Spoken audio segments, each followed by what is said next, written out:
I guess it's happening all the way around.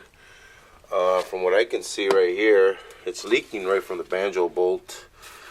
Maybe I should have just replaced them instead of using the original ones. Anywho, let me see if I can get this tire out the way. We went ahead and filled it up. We started the car. And I could get, look at that. So it is coming from underneath the banjo bolts. See? And those are our brand new washers, but I guess we're just gonna go ahead and replace these bolts. I'm gonna go ahead and shoot myself underneath here real quick. There was a couple things we did notice. We did notice that we had a couple leaks. Now we went to the front. My banjo bolts are also leaking there too. Now a lot of times these new washers, I guess they don't mold right, but what I'm going to do, I'm going to go ahead and take them off, replace them, put on some new bolts because these are the original bolts that came with the calipers. We just cleaned them up. So I went ahead and got ordered in some new bolts. I'm going to clean up the surface area where they meet and just kind of make sure they make a proper seal again. The other thing that I saw was right up here. Now I cranked down on it prior to this, and I mean I would do it some more, but in the risk of just breaking anything, I have the one that goes there. So this is just a banjo bolt inside of a line nut. So it's just an extension, like I would say a union, and I think that's a 5/16 union up there with a banjo bolt, and then the line comes in through the top. But I made this because we weren't able successful at the time to find it, and I was itching to get it up there. But then we found the one that we needed like a couple weeks later online, and we ordered it, but I had already made it. And now that we filled up the braking system and we got all the fluids running through the car, I'm starting to see more and more of the leaks and what's happening. Just a little trial and error. I loosened it up a little bit, but yeah, it was kind of like this. It already had a little bit on here, so we're gonna go ahead and clean up the rims because, as we all know, brake fluid can be a little corrosive. The good thing about it, most of this stuff is all powder coated, so it's not gonna really affect it. I'm just a little bummed that, you know, we find these little petty little leaks. You know, they're petty, but we gotta get them done. It's just a trial and error. But as you can see, it's still building up, and since it was leaking, it was actually going down the rim, and it was pooling right here. So had to do this. So I'm gonna go after it and replace those bolts. Since we ran the car,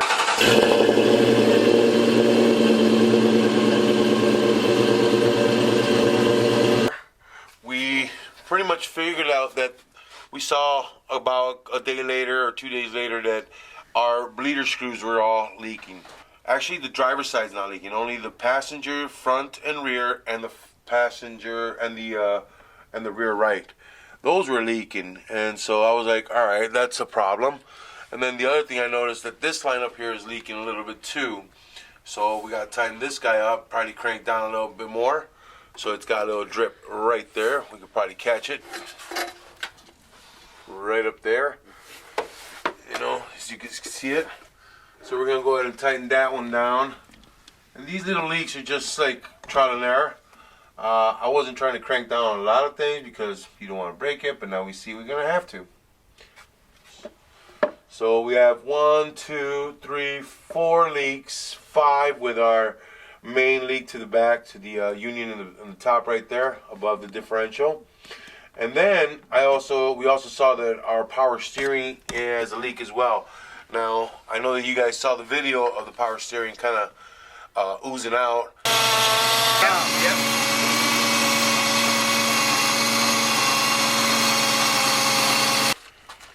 So like I was explaining to you guys in the rear back there, and this is the piece that I kind of made, and this is the piece that we found. Now, although mine is a reversed kind of thing, I have the nut down here, and in theory it should be working, but I am not going to go ahead and challenge it. So I'm going to go ahead and replace it and put this new one out there. That's going to be the solution to that, along with our banjo bolts, which I picked up right here. That part number is 484201.1. Banjo boys at AutoZone went ahead and picked these up for us. They're about $5 each, And they come with only one crush washer, so you're gonna go ahead and pick up yourself a little package of crush washers. I do not see a size on here. They don't have a size on here. They don't give you the size. Actually would be whatever this number is, because then you'd have to look up the details of it. So like I said, part number 484-201.1 is the banjo bolt that we found that works for this car. It actually looks pretty much the same. So yeah, and like I said, they only come with one crush washer there. So I would advise you pick up a little box of extra crush washers. I know they usually have them there at any auto parts store. They typically run about $12 because it's a series of them, or you can buy the ones for like about $7 that have like 6 of just the same kind. So we're only gonna need about 5 of these. So I guess we'll be picking up a box of 6.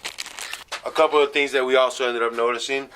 Our regulator here, what I did notice the other day was it was a little, I could touch it and get a little bit of gas off of it, not anymore. So what we're going to do, we're going to take this guy off and we're going to put some Teflon tape on there and see if it's, you know, really holding up on there. I know I put Teflon tape up on there, and then we're going to see if we crank it down some more, see if that helps it out a little bit more. But I was just feeling around the other day and I was like, all right, this is a little moist, but now I don't feel anything. But then again, I haven't ran the car since the last time. One of the problems that we saw that was very big up here in front was our power steering, and we're going to go ahead and address that now. Everybody, we got here is our hydro booster. So this is a 1996 to all the way through a 98 Mustang.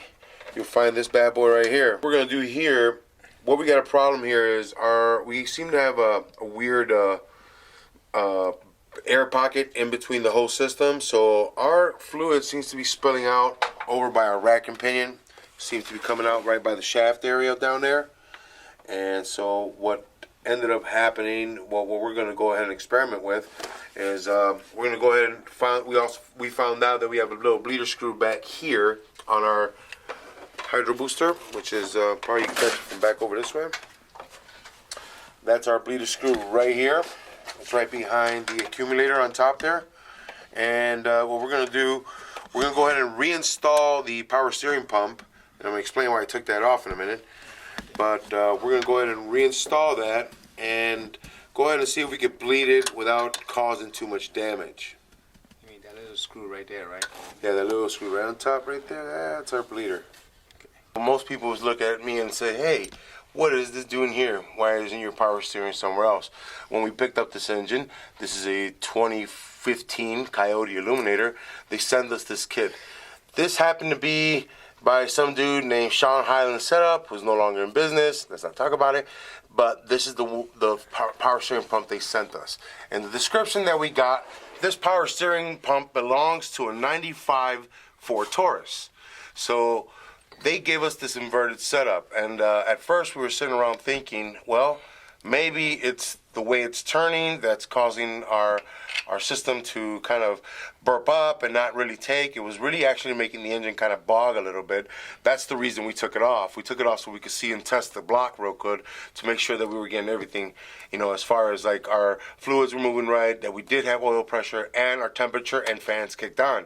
So in order for that to do and not damage anything, we didn't want to take a risk in damaging our rack and pinion, which is a very high output rack and pinion. It's a quick ratio rack and pinion made for motocross, and we didn't want to damage our pump. And at the same time, we didn't want to explode any of the fittings and give ourselves any more work than what we had to.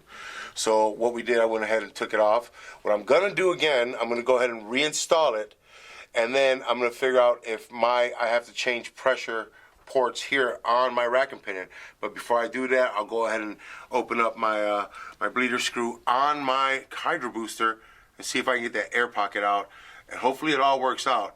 If anybody out there knows if this may be a reversible power steering pump, I couldn't find any details on it to let me know if it was rotational, if it was only supposed to go in one direction, being the fact that it's an inverted power steering pump. As you guys most know, most of these pumps are facing in the opposite direction with the pulley this way and the little block towards the back.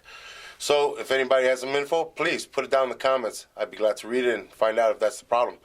If that's the problem, I'll have to figure out what I may need for this position. I opened up the reservoir here. When I do install this and I get it back up and running, I open up the reservoir to actually give me a little bit more flow. Hopefully the gravity will feed to the side over there, and it'll be able to send some more fluid faster to my hydro booster without causing any interruptions.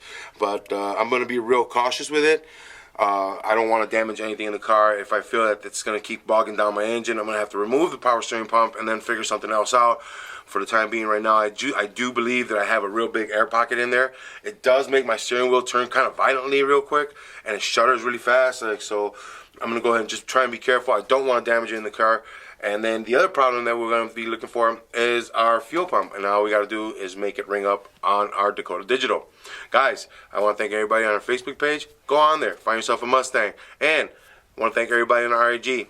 Thank you guys for the 6,000. Keep watching, man. We got some more content coming up. We got some mean burnouts we got to do. And everybody, especially here on our YouTube channel, hey, subscribe, and subscribe. Keep doing it, man. Get ready for what's coming.